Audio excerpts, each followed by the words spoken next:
Hello, members of Tambol Math class. Let us provide a solution to this nice cycle geometry question. And the question reads, if A and B are positive numbers and the points A, B, A plus 2, 6 and A plus 3, 1 all lie on a cycle centered at origin, then what is the value of A and B? Let's get started. If a cycle is centered at origin, the standard equation of that cycle is always what? X squared plus y squared equals r squared. But we are told that all of these 3 points lie on the cycle. So let's substitute the points. For this particular one, where x is a and y is b, we are going to plug it down here. We have a squared plus b squared equals r squared. Remember, the radius will not change. We have our first equation. And the second point, we have a plus 2 squared, a plus 2 squared plus 6 squared. Remember, the whole of a plus 2 is representing x and y is 6. This remain r squared. We are plugging all of these points in the main standard equation. This is our second equation. And last one, we have a plus 3 squared. Then y is 1 squared, which is still 1. This is r squared. This is our third equation.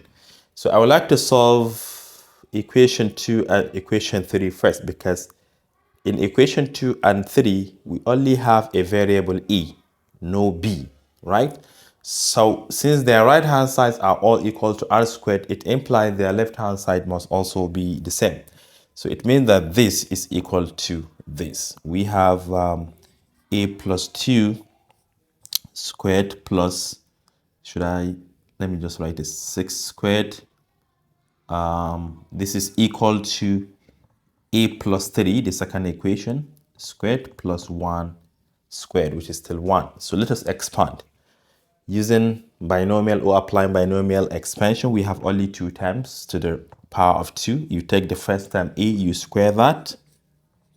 Then you add 2 times a times, that is 2 times the first term times the second term, which is going to give us 4a.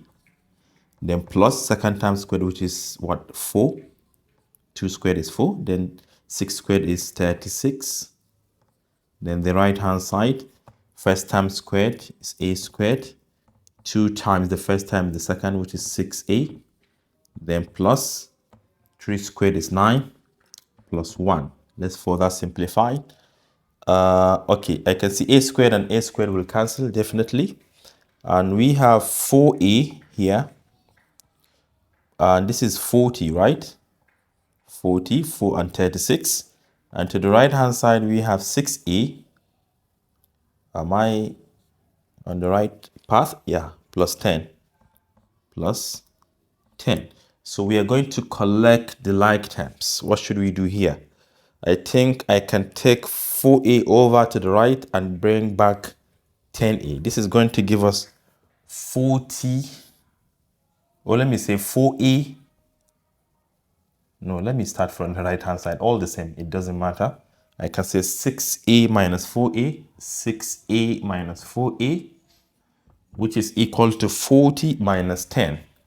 40 minus 10. And this is 2a. 2a equals 30. Divide both sides by 2. You have a equals 15, which implies that a is equal to 15. So next, we need to find also the value of b. So now I would like to solve equation 1 and equation 2 simultaneously by equating their left hand sides. We have a squared plus b squared to the left of equation number 1. This should be equal to this one. Should I expand directly? But let me just write first. We have a squared, a plus 2 squared, then plus 6 squared. But we have learned that a is equal to 15, right? So I'm going to write 15 squared here. plus b squared equals a is 15. 15 plus 2 is 17 squared. So we have 17 squared plus 36, right?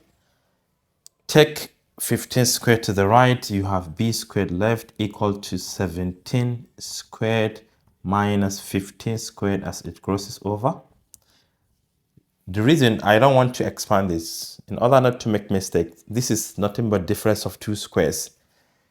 This plus this, that is the basis. 15, well, let me subtract first. 17 minus 15 is 2, right? Multiplied by 17 plus 15, this is going to give us 32. This is 32 plus 36. This is b squared. This time this will give us 64. And 64 plus 36 is 100. So it implies that b squared is equal to 100. And what about b? b must be 10. b is equal to 10. And therefore, a is 15, b is 10. As simple as that.